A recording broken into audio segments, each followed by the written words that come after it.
قال الله تبارك وتعالى في القرآن المجيد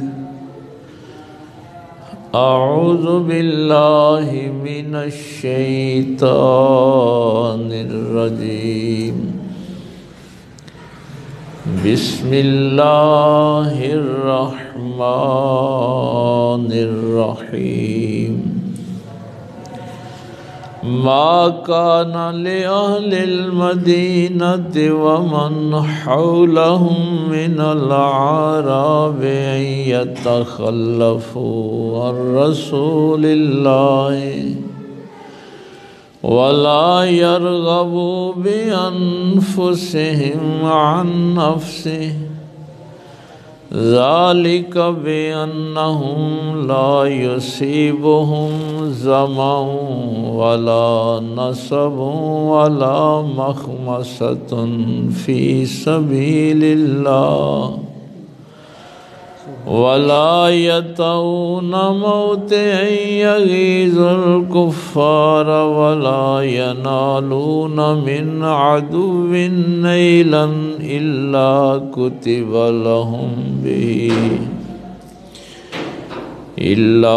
كتب لهم به عمل صالح إن الله لا يضيع أجر المحسنين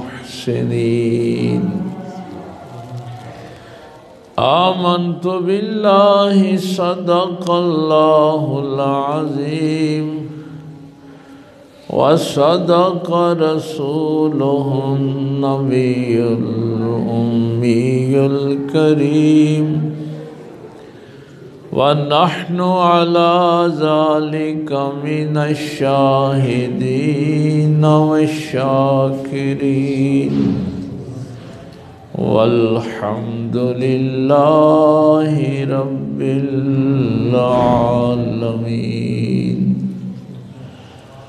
قال الله تبارك وتعالى في شان حبيبه مخبرا وامرا إن الله وملائكته يصلون على النبي يا أيها الذين آمنوا صلوا عليه وسلموا تسليما اللهم صل على سيدنا مولانا محمد وعلى آل سيدنا مولانا محمد وبارك وسلم اللهم صل على سيدنا مولانا محمد وعلى آل سيدنا مولانا محمد وبارك وسلم اللهم صل على سيدنا مولانا محمد وعلى آل سيدنا مولانا محمد وبارك وسلم اللہ رب العزت کی حمد و ثنا کے بعد کہ جو اپنی ذات کے اعتبار سے بھی یکتا ہے اور صفات کے اعتبار سے بھی یکتا ہے، اللہ کا کوئی شریک نہیں، وہی اس کائنات کا خالق اور معبود برحق ہے، اسی نے انسان کو اشرف المخلوقات بنایا اور ہم سب نے پلٹ کر اسی اللہ کے حضور پیش ہونا ہے۔ بے حد و بے انتہا درود السلام امام الانبیاء حبیب کبریا شفیع المذنبین رحمت للعالمین تاجدار سلطنت دنیا و دین آمنہ کے لال باعث تخلیق کائنات احمد مجتبیٰ محمد مصطفیٰ صلی اللہ علیہ وآلہ وسلم کی ذات اقدس پر کہ جن کے صدقے اللہ نے ہمیں ایمان کی دولت سے مالا مال فرمایا۔ نہایت ہی واجب الاحترام معزز سامعین، بزرگوں، دوستو، عزیز بھائیوں، میں نے مختصراً آپ کو قرآن کریم سے بنی اسرائیل کی تاریخ جو ہے وہ عرض کی، اور موجودہ جو صورتحال ہے وہاں تک ہم نے سمجھنے کی کوشش کی کہ یہ اسرائیل ملک جو ہے یہ کب بنا، کیسے بنا، اور تاریخی اعتبار سے ان کے مذہب میں یہ جو شدت ہے، ظلم کا پہلو ہے، وہ کیسے برپا ہوا۔ تو یہ گفتگو ہم کر چکے ہیں، لیکن کل ایک ایسا واقعہ ہوا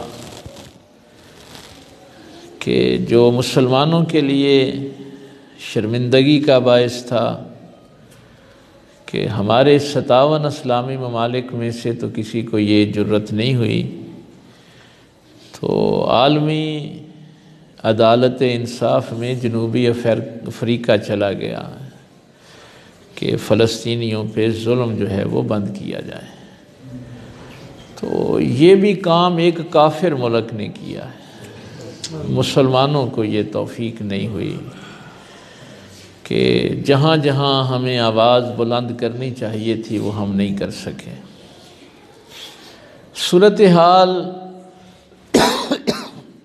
بیان سے باہر ہے، 15,000 سے زیادہ مرد، عورتیں، بچے شہید ہو چکے ہیں، اور 80% عمارتیں تباہ ہو چکی ہیں۔ یعنی اگر 100 میں سے 80 مکان برباد ہو جائیں تو آپ سمجھ لیں کہ ان کا رہنا سہنا جو ہے وہ کیسا ہے۔ راشن کا پہنچنا، ادویات کا پہنچنا ناممکن ہو چکا ہے، اور اس صورتحال میں ایک کافر ملک نے آواز اٹھائی ہے کہ ظلم بند کیا جائے۔ کاش کوئی مسلمان ملک جو ہے وہ آواز اٹھاتا، چونکہ ظلم تو مسلمانوں پہ ہو رہا ہے، لیکن کیا کریں، باطل طاقتیں، شیطانی طاقتیں جس نظم و ضبط کے ساتھ اسلام پہ حملہ آور ہیں،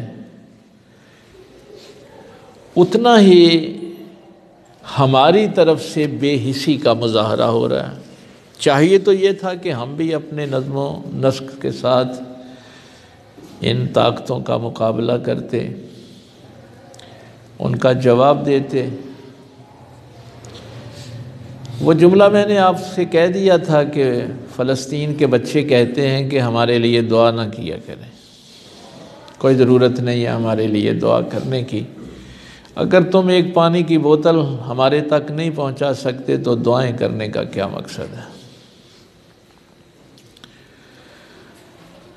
لیکن ہمارے ہاں عجیب صورتحال ہے۔ کل ایک بچہ مجھے ملنے کے لیے آیا، چائنا سے پڑھ کے آیا ہے، اور اس نے آگے کہا کہ میں نے 2-3 سوالات پوچھنے، ڈاکٹر بن کے آیا، اس جاب کر لیا، اپنا ہاسپٹل بنا رہا۔ میں نے کہا کہ چلو نوجوان بچہ ہے، کوئی موجودہ صورتحال پہ بات کرے گا۔ تو اس نے آ کے کہا کہ سنا ہے حضرت ابو بکر صدیق نے حضرت فاطمہ کو باغ فتح نہیں دیا تھا، حضرت عمر فاروق کی حضرت فاطمہ سے بڑی دشمنی تھی، اور حضرت علی کا حق مار لیا گیا، ان کو خلافت نہیں دی گئی۔ وہ بچہ باتیں کرتا رہا اور میں سنتا رہا۔ اس نے کہا یہ سوالات ہیں ہمارے سوشل میڈیا پہ، اور جہاں مسجد میں کہیں جمعہ پڑھنے جاتے ہیں تو وہاں بھی یہی کچھ ہوتا ہے۔ میں نے اس کی ساری باتیں سن کے اس سے ایک سوال کیا، میں نے کہا بیٹا میں تو سمجھ رہا تھا کہ تو دنیا پھر کے آیا ہے، چائنا، رشیا، امریکہ، اور یہ میرا نوجوان بچہ آ کے مجھ سے یہ پوچھے گا کہ سر ہم نے اسرائیل کا مقابلہ کیسے کرنا ہے، ہم نے فلسطینیوں کی مدد کیسے کرنی ہے، یہ جو مسلمانوں کے خلاف ایک ظلم کی لہر ہے اس کا مقابلہ ہم کیسے کر سکتے ہیں؟ لیکن تیرے سوالات نے تو مجھے حیران کر دیا کہ میرا نوجوان طبقہ یہ سوچ رہا ہے کہ صحابہ آپس میں دشمنیاں رکھتے تھے اور وہ اہل بیت کے ساتھ ظلم و تشدد کرتے تھے۔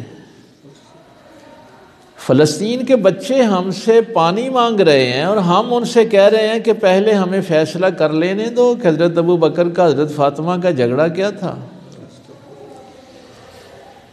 بچے رات کو اٹھ کے روتے ہیں کہ ہمیں بھوک سے نیند نہیں آ رہی، اور ہمارے مولوی ممبروں پہ اس بات کی بحث میں لگے ہوئے ہیں کہ حضرت عمر فاروق نے حضرت فاطمہ پہ دروازہ گرایا تھا کہ نہیں گرایا تھا۔ مائیں بہنیں بیٹیاں چیخ رہی ہیں کہ ہماری عزتوں کی حفاظت کرنے والا کوئی نہیں، اور ہماری مسجدوں کے ممبر سے یہ جھگڑے چل رہے ہیں کہ غار میں ابو بکر تھے یا کوئی اور تھا۔ تو کیا اس قوم نے اسرائیل کا مقابلہ کرنا ہے، امریکہ کا مقابلہ کرنا ہے؟ اگلے دن ایک بڑا عجیب واقعہ بھی ہوا۔ میں ایک مدرسے میں گیا، وہاں ہمارا بہت بڑا مدرسہ تھا، تو آپ کو پتہ ہے کہ جیسے آج کل بڑا فیشن ہے، تو پروگرام مسجد میں، وہ مدرسے کی مسجد تھی، وہاں ہوا، تو وہاں یہ دعا ہو رہی تھی کہ اللہ تعالیٰ اسرائیل کو غرق کرے، امریکہ کو غرق کرے، یہ جو دشمنان اسلام ہیں ان کو غرق کرے۔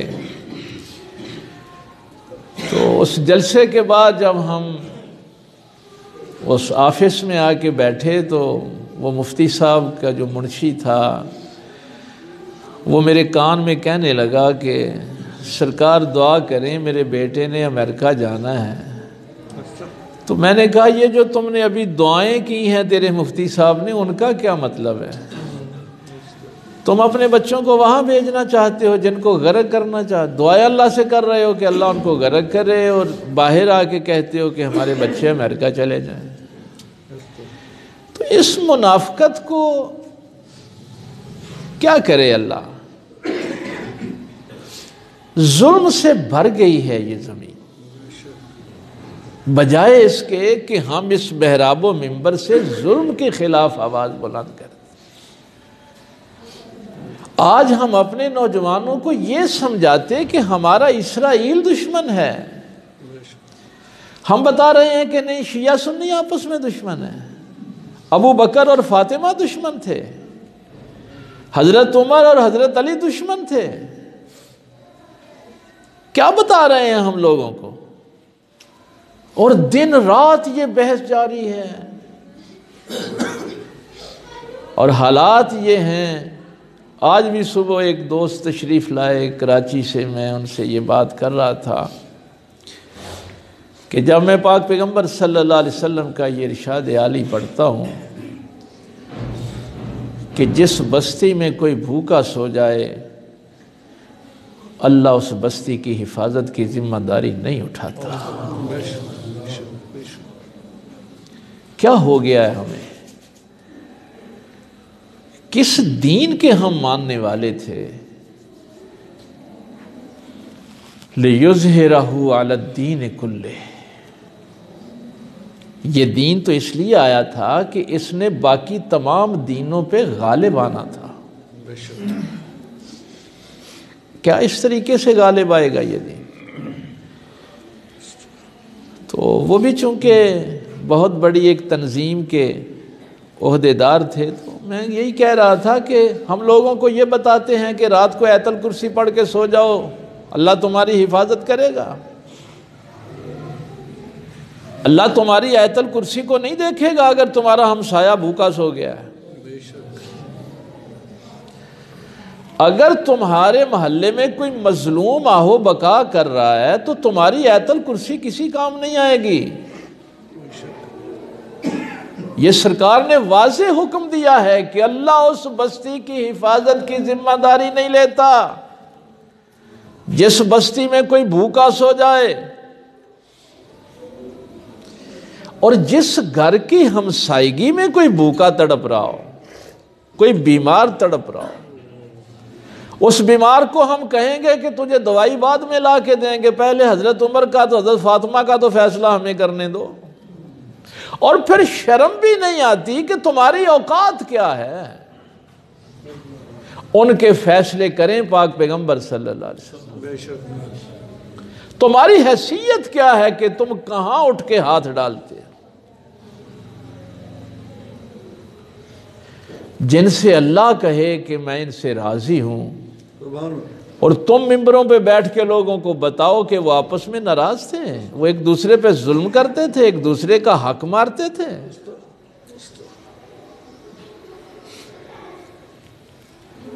اب یہ ہے وہ چھوٹا سا نقشہ جو میں کل سے پریشان تھا کہ عالم کفر، عیسائی، یہودی، ہندو، دیکھیے ہندوستان کی مدد اسرائیل بھی کرتا ہے، امریکہ ان کے پیچھے کھڑا ہے، دنیا کے سارے کافر اکٹھے ہیں، اور ہم ابھی تک اس مخمصے میں ہیں کہ نہیں،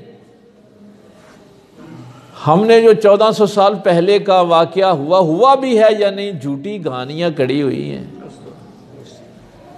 اور ہم بیٹھے ہیں حضرت فاطمہ کو انصاف دینے کے لیے، ہم بیٹھے ہیں حضرت علی کو انصاف دینے کے لیے، ہم نے حضرت عمر کا فیصلہ کرنا ہے۔ نہ قرآن کی کوئی حیا ہے، نہ پیغمبر کے ارشاد کی کوئی حیا ہے۔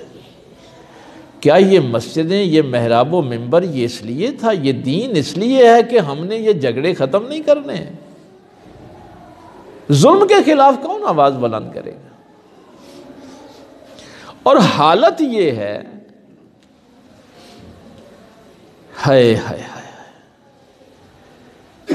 کہ پاک پیغمبر صلی اللہ علیہ وسلم نے فرمایا تھا طلب العلم فریضۃ علی کل مسلم، علم کا طلب کرنا ہر مسلمان پر فرض ہے، چاہے وہ مرد ہو چاہے عورت ہو۔ کتنے لوگ علم حاصل کرنے کے لیے آتے ہیں؟ ایک بات یاد رکھنا، کہیں میں بھول نہ جاؤں، جو عبادت تم پہ فرض ہے اس کا علم حاصل کرنا بھی تم پہ فرض ہے۔ بھائی اگر علم ہی نہیں ہوگا تو تم عبادت کیسے کرو گے؟ یہ ایک بنیادی اصول یاد رکھنا۔ کون سا علم فرض ہے؟ جو عبادت تم پہ فرض ہے اس عبادت کا سارا علم حاصل کرنا تم پہ فرض ہے۔ تم قیامت والے دن یہ نہیں کہہ سکتے کہ مولا کریم مجھے موقع نہیں ملا تھا، میں کاروبار میں پھنسا رہتا تھا، دکان سے ٹائم نہیں لگتا تھا۔ نماز فرض ہے نا، تو نماز کا علم حاصل کرنا بھی فرض ہے۔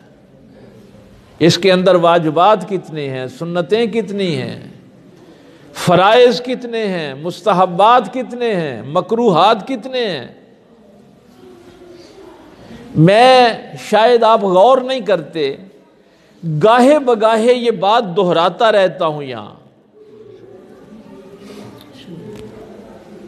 نماز سے پہلے شرائط نماز ہیں، جگہ پاک ہو، جسم پاک ہو، کپڑے پاک ہوں، بدن پاک ہو، نماز کا وقت پایا جائے، قبلہ رخ ہونا ہے، نیت کرنی ہے۔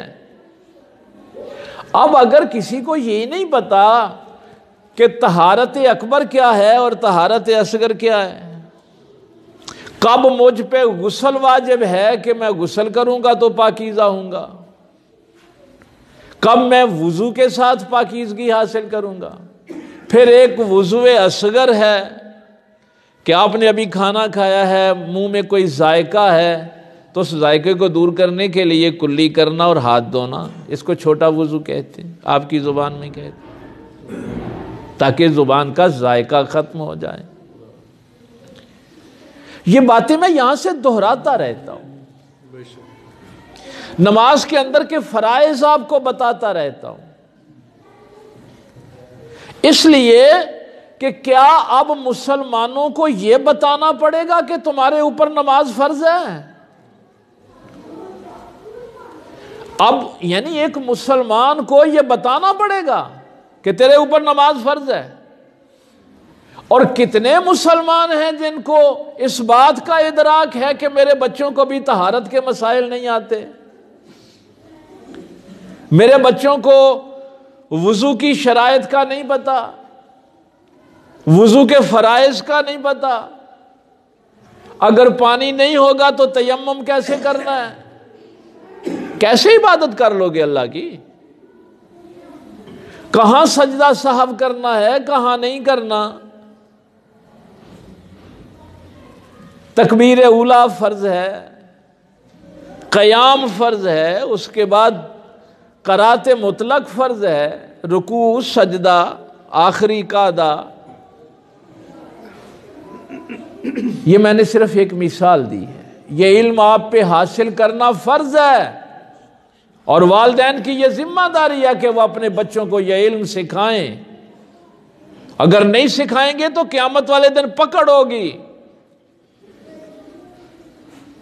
روزہ فرض ہے تو روزے کے مسائل کا علم حاصل کرنا فرض ہے، اگر حج فرض ہے تو حج کے فرائض کا علم حاصل کرنا بھی فرض ہے۔ یہ اللہ تعالیٰ کی طرف سے ہماری ڈیوٹی ہے۔ نکاح کرتے ہیں تو کتنے لوگوں کو پتا ہے کہ بیوی کے حقوق کیا ہیں اور خامند کے حقوق کیا ہیں، بیوی کے فرائض کیا ہیں اور خامند کے فرائض کیا ہیں؟ نکاح سے پہلے نکاح کا علم حاصل کرنا فرض ہے۔ کوئی دن نہیں کوئی ہے جو خالی جائے، 2-3 لوگ آتے ہیں جو بس غصے میں طلاق دے دی، مذاق بنایا ہوا ہے۔ اور ماں باپ کا کیا کریں؟ حرام۔ کسی نے پوچھا تھا یا رسول اللہ صلی اللہ علیہ وسلم سب سے بہترین ہجرت کیا ہے؟ سرکار نے فرمایا صلی اللہ علیہ وآلہ وسلم، فرمایا جس چیز کو اللہ نے حرام قرار دیا ہے، جس سے اللہ ناراض ہے، وہ چیزیں چھوڑ دے، اس سے بڑی ہجرت کوئی نہیں ہے۔ یہی سب سے بڑی ہجرت ہے۔ یہ کیسے ہو سکتا ہے کہ ایک چیز کو اللہ نہ پسند کرے اور بندہ پسند کرے اور ساتھ اپنے آپ کو مسلمان کہے؟ مسلمان کا تو معنی یہ ہے جو اپنا سر اللہ کے سامنے جھکا دیتا ہے۔ کیا کریں جی بچوں کی خوشی کے لیے؟ یقین جانیے میں تھوڑے دن پہلے ادھر پسرور بار میں لیکچر کے لیے گیا تھا، تو ایڈیشنل سیشن جج صاحب اور دوسرے 7-8 ججز تھے بیٹھے ہوئے، وہ کہہ رہے تھے کہ اس وقت عدالتوں میں 90% کیس طلاقوں کے ہیں۔ یہ حال ہو گیا ہے، کسی کو 6 مہینے شادی کو، کسی کی شادی کو سال ہوا ہے۔ کیا ہے کہ بچوں کے نکاح کر دیے، شادی کر دی، لیکن ان کو نکاح کا علم نہیں دیا۔ نہ بچی والوں نے بچی کو بٹھا کے قرآن کریم سکھایا کہ تیرے اوپر اللہ نے کیا احکامات نازل کیے ہیں، نہ بچے والوں نے بیٹے کو بٹھا کے سمجھایا۔ تیاری کیا ہو رہی ہے؟ مہندی پہ کون سا کنجر خانہ لگانا ہے، کون سی اللہ کی نافرمانی کرنی ہے، کون سے سوٹ پہننے ہیں، اور ابھی 2 دن نہیں گزرتے تو ہمارے پاس آ جاتے ہیں، دعا کریں پتہ نہیں جیوں دا ویاہ ہویا ساڑھے گھر وچ سکون ہی ختم ہو گئے۔ جس کام کی بنیاد حرام پہ رکھی جائے گی وہاں سکون ہوگا؟ حرام کے پودے کو حلال کا پھل لگے گا؟ کیا ایک مسلمان کی خوشی اللہ کی نافرمانی میں ہوتی ہے؟ کتنے ماں باپ ہیں جنہوں نے اپنے بچوں کو شادی سے پہلے قرآن کریم کے احکامات سکھائے؟ میں اپنی ذاتی بات کرتا ہوں، 2 بیٹیوں کی میں نے شادی کی، اور قرآن کریم شادی سے 2 مہینے پہلے قرآن کریم کے جو ضروری رکوع ہیں ان کو پڑھائے، اور آخری بات جو کی اپنی بیٹیوں سے وہ یہ کی کہ بیٹا گھر میں ناراضگی ہو جاتی ہے، اختلاف ہو جاتا ہے، لیکن جب بھی خامند کے ساتھ ناراضگی ہو تو ایک بات نہیں بھولنی کہ پاک پیغمبر صلی اللہ علیہ وسلم نے فرمایا ہے کہ اگر اللہ کے بعد کسی کو سجدے کی اجازت ہوتی تو بیوی اپنے خامند کو سجدہ کرتی۔ یہ بیٹیوں کو سمجھا کے بھیجا ہے۔ کتنے لوگ ہیں جو اپنی بیٹیوں کو یہ تعلیم دے کے گھر سے رخصت کرتے ہیں؟ معاشرہ ظلم سے بھر گیا ہے، زمین فساد سے بھر گئی ہے، لیکن ہم اس علم کو حاصل ہی نہیں کرنا چاہتے۔ جو چیز رزق حلال فرض ہے، رزق حلال کا علم حاصل کرنا فرض ہے۔ جہاں بھی لفظ واجب اور فرض آئے گا وہاں پہ تمہارے اوپر علم حاصل کرنا فرض ہو جائے گا۔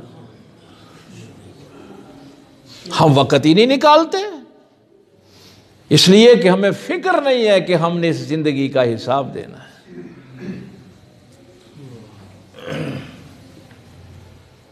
دکھ ہوتا ہے، لیکن جو شعوری طور پہ مسلمان ہوتے ہیں وہ ایسے نہیں ہوتے۔ اگلے دن میرے ایک دوست انگلینڈ سے آئے، کہنے لگے کہ ایک کرسچن نے قرآن کریم کا مطالعہ کیا تو وہ مسلمان ہوا، تو وہ اسلامک سینٹر میں ادھر وہ آیا، تو جب مفتی صاحب نے کلمہ پڑھایا نا اسے، تو انہوں نے کہا کہ بھائی کلمہ پڑھنے کے بعد سب سے پہلے نماز فرض ہے ہمارے دین میں۔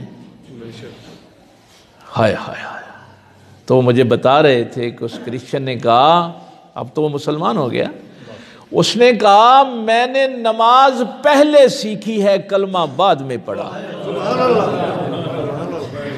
اس لیے کہ میں شعوری طور پہ مسلمان ہوا ہوں اور مجھے پہلے فکر تھی کہ میں کیسے کلمہ پڑھوں اگر میں نماز نہیں پڑھ سکتا، اس لیے میں نے نماز پہلے سیکھی تھی کہ کلمہ پڑھنے کے بعد پہلا فرض ہے میرے اوپر نماز۔ کتنے کاموں کے لیے آپ کو شریعت نے، دین نے کہا تھا کہ اپنے بچوں کو سزا دو، صرف نماز کے لیے کہا تھا نا کہ 10 سال کے ہو جائیں تو نماز نہ پڑھیں تو ان کو جھڑکنا بھی جائز ہے۔ کتنے والدین ہیں جو یہ کام کرتے ہیں؟ تو خدا کے لیے کم از کم جو فرائض ہیں ان کا علم حاصل کریں، اس لیے کہ اگر آپ علم حاصل نہیں کریں گے تو کیا ہوگا کہ آپ اپنے اللہ کی طرف سے جو احکامات ہیں ان کو پورا نہیں کر سکیں گے۔ تو یہ فرض ہے آپ پہ علم حاصل کرنا۔ درمیان میں باتیں آتی رہیں، بنی اسرائیل کی تاریخ میں آپ کو بتاتا رہا۔ یہ میرا ایک نوجوانوں کے ساتھ دکھڑا تھا جو میں نے آج آپ کو عرض کرنا تھا کہ خدا کے لیے اگر کوئی مولوی سوشل میڈیا پہ ممبر پہ ایسی باتیں کر رہا ہو تو اسے کہہ دیا کرو کہ میرے اوپر اللہ نے یہ ذمہ داری نہیں لگائی کہ میں نے حضرت ابو بکر کے فیصلے کرنے ہیں، میرے اوپر یہ ذمہ داری ہے کہ میرا ہمسایہ بھوکا تو نہیں سو گیا، میرے گھر میں رزق حرام تو نہیں آ رہا، میں کہیں والدین کی نافرمانی تو نہیں کر رہا، میں اس وقت کے مسلمانوں کے لیے کیا کر رہا ہوں۔ حضرت فاطمہ کا اگر کسی سے جھگڑا ہوگا تو علی ہیں موجود، حضرت علی نے اگر پوچھ لیا کہ تو کون ہوتا ہے میری بیوی کے فیصلے کرنے والا، پاک پیغمبر نے پوچھ لیا کہ تو کون ہوتا ہے میری بیٹی کے فیصلے کرنے والا، کیا جواب دو گے قیامت والے دن؟ بے حیائی کی انتہا ہو گئی ہے۔ کہ قرآن کہے کہ اللہ مہاجرین سے بھی راضی، انصار سے بھی راضی، اللہ حضور کی اہل بیت سے بھی راضی، اور تم یہاں لوگوں کو بتا رہے ہو کہ وہ آپس میں لڑتے رہتے تھے۔ اللہ کی بات پہ بھی اعتبار نہیں ہے۔ تو یہ سورہ توبہ ہم سیکھ رہے تھے، درمیان میں وہ بنی اسرائیل کی تاریخ کا معاملہ آ گیا، تو اس آیت پہ ہم پہنچے تھے۔ میں اس کی تھوڑی سی ریویژن کر دوں، پھر آگے اس موضوع کو ہم مکمل کریں گے انشاءاللہ۔ ما کان لأہل المدینۃ ومن حولہم من الاعراب، مدینہ والوں کے لیے یہ غزوہ تبوک جو آپ مسلسل جمعہ پڑھ رہے ہیں ان کو تو پتہ ہے کہ غزوہ تبوک کے حوالے سے یہ ساری بحث چل رہی تھی۔ تو اللہ فرماتا ہے ما کان لأہل المدینۃ ومن حولہم من الاعراب، مدینے والے اور مدینہ کے ارد گرد حولہ جتنے بھی اعرابی ہیں ان کے لیے یہ جائز نہیں تھا ان یتخلفوا عن رسول اللہ، کہ نبی پاک تو جہاد کے لیے نکلیں اور یہ ان کے ساتھ نہ جائیں۔ مدینے والوں کے لیے بھی جائز نہیں تھا، اور مدینہ کے ارد گرد جو لوگ بستے ہیں ان کے لیے بھی یہ جائز نہیں تھا۔ وَلَا يَرْغَبُوا بِأَنفُسِهِمْ عَن نَفْسِهِ، ان کے لیے یہ بھی جائز نہیں کہ وہ رسول اللہ صلی اللہ علیہ وسلم کی جان سے زیادہ اپنی جان کی فکر کریں۔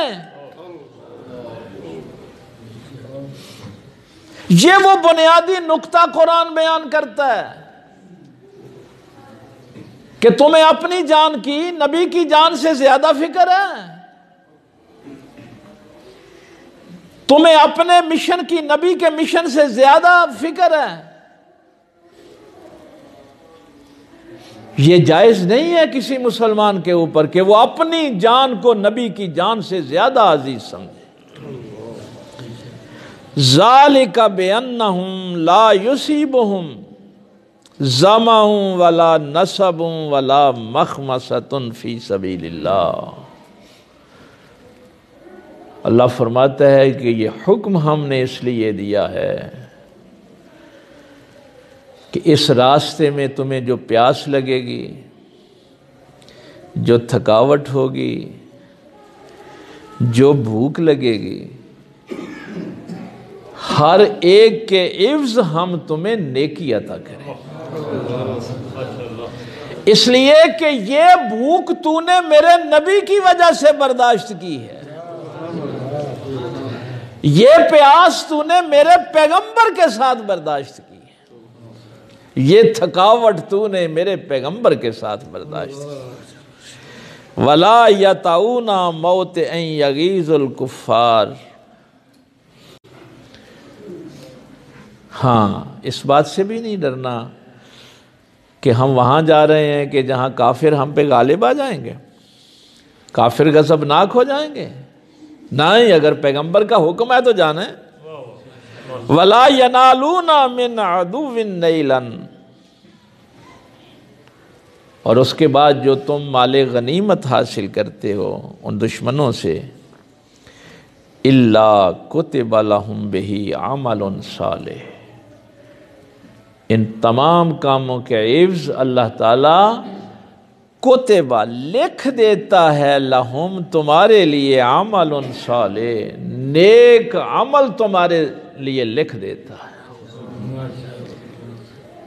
پیاس کوئی عمل تو نہیں تھا لیکن اللہ نے نیکی لکھ دی، بھوک کے بدلے نیکی لکھ دی، تھکاوٹ کے بدلے نیکی لکھ دی، ان دشمنوں کا سامنا کرنے پہ تمہاری نیکی لکھی اور مال غنیمت اکٹھا کرنے پہ لکھی۔ اور بڑھیا جملہ ہے، ان اللہ لا یضیع اجر المحسنین، بے شک اللہ تعالیٰ محسنین کا اجر ضائع نہیں کرتا۔ مت خیال کرنا کہ تم نیکی کرو گے تو اللہ تمہاری نیکی ضائع کر دے گا۔ اس میں شک بھی نہ کرنا. ان اللہ، بے شک اللہ تعالی، لا یضیع اجر المحسنین. یہاں مجھے حضور داتا صاحب کا ایک بڑا جملہ یاد آتا ہے. ایک بندے نے پوچھا، سرکار بندہ اللہ سے دور کب ہوتا ہے؟ تو آپ نے فرمایا کہ جب وہ اللہ کا ذکر کر رہا ہوتا ہے نا، اس وقت وہ اللہ سے بہت دور ہوتا ہے. تو وہ بندہ بڑا پریشان ہو گیا کہ ہم تو ذکر کرتے ہیں اللہ کے قرب کے لیے. تو حضور داتا صاحب فرما رہے ہیں کہ جب وہ ذکر کرتا ہے تو اللہ سے بہت دور ہوتا ہے. اس نے کہا سرکار یہ کیا آپ نے فرما دیا؟ آپ نے فرمایا جب وہ ذکر لوگوں کو دکھانے کے لیے کر رہا ہے تو اللہ سے دور ہی ہے نا.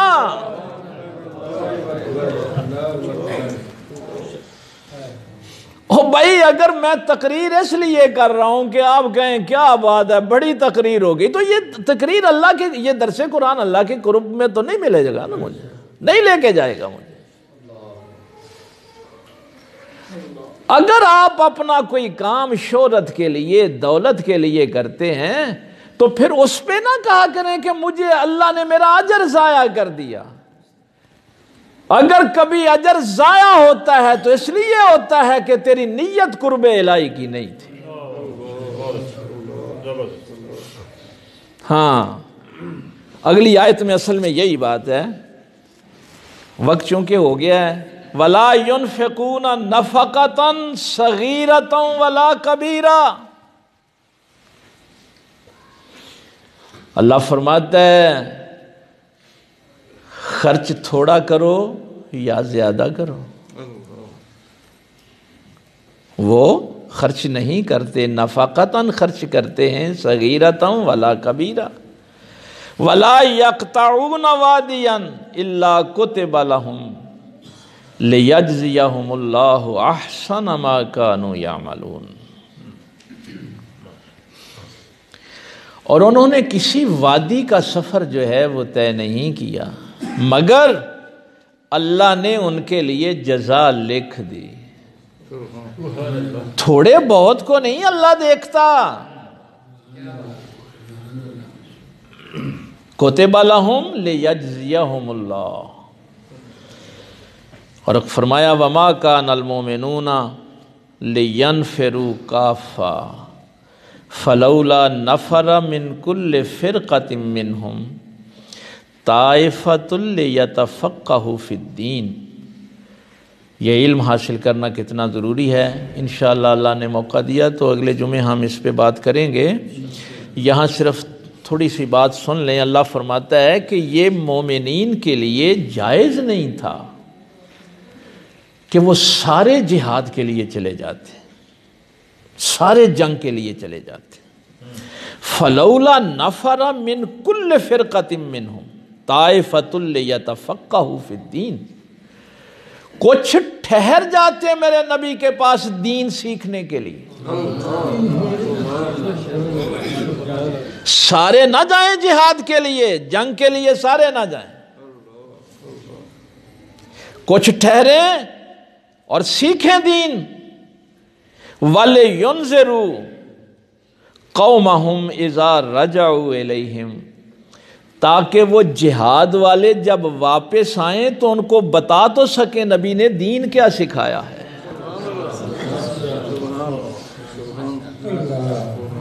یعنی اس مشکل موقع پہ بھی تعلیم حاصل کرنے پہ یہ فوکس کیا جا رہا ہے. وہی نازل ہو رہی ہے. رسول اللہ صلی اللہ علیہ وسلم کے پاس بیٹھو کچھ لوگ اور دین سیکھو، اللہ کے احکامات سیکھو. اور وہ جو جہاد پہ گئے ہیں وہ جب واپس آئیں تو ان کو بتاؤ کہ ہم نے یہ دین سیکھا ہے.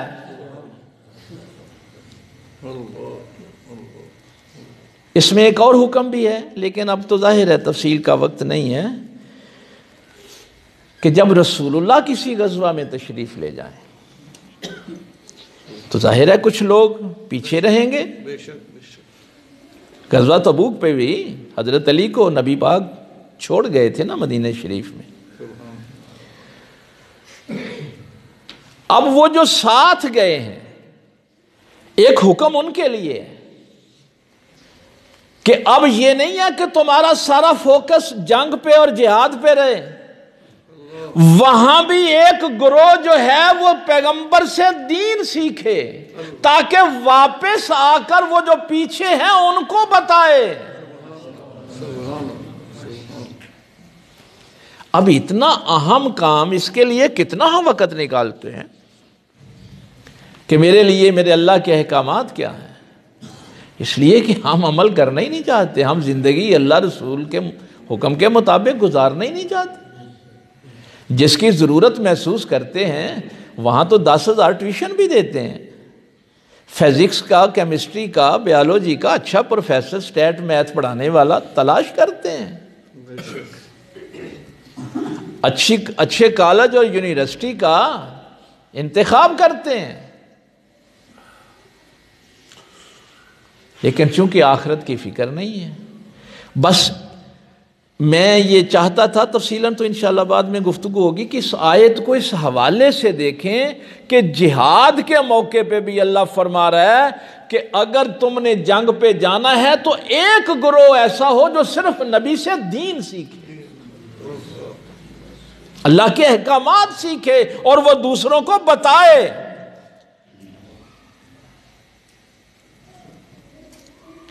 اس لیے کہ تم اللہ سے ڈرتے رہو،